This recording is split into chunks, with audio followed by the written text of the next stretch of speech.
There is no shortage of basil cloning content on this channel.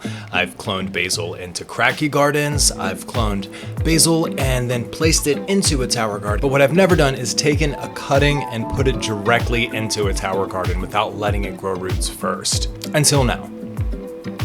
This experiment was to completely remove net pots, to remove Rockwool cubes, to completely remove seeds and seedlings altogether and the germination stage, and discover the easiest, most hassle-free way to fill my tower garden fast.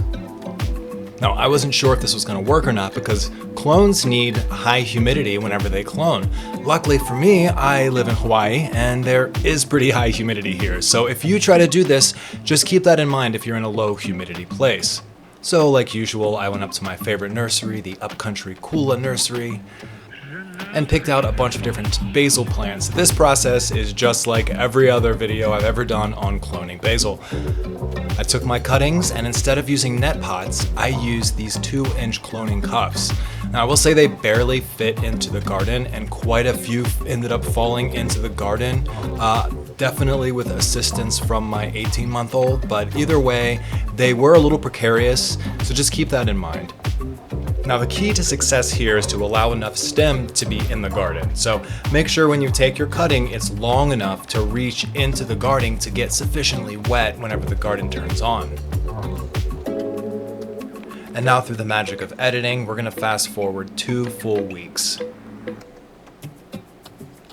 All right, it's 2 weeks later. I'm gonna take a look in this garden. Obviously the plants have grown. They've definitely gotten bigger than when I planted them. A lot of new leaves have developed, and even this Thai basil plant is in full flower production right now. Let's take a look at the roots. Oh, look at that, how beautiful. They cloned so well. They clone just as well, if not better, in the tower garden as they do in my low pressure aeroponic cloner that I use for cloning all the time. I'd say as long as you live in a humid place, you'll have no problem taking cuttings and placing them directly into your tower garden just with these cloning cups without using net pots or rock wool or soil to start. And you'll have plants in your tower garden right now. They grow super fast, and clones also take away any of the guesswork.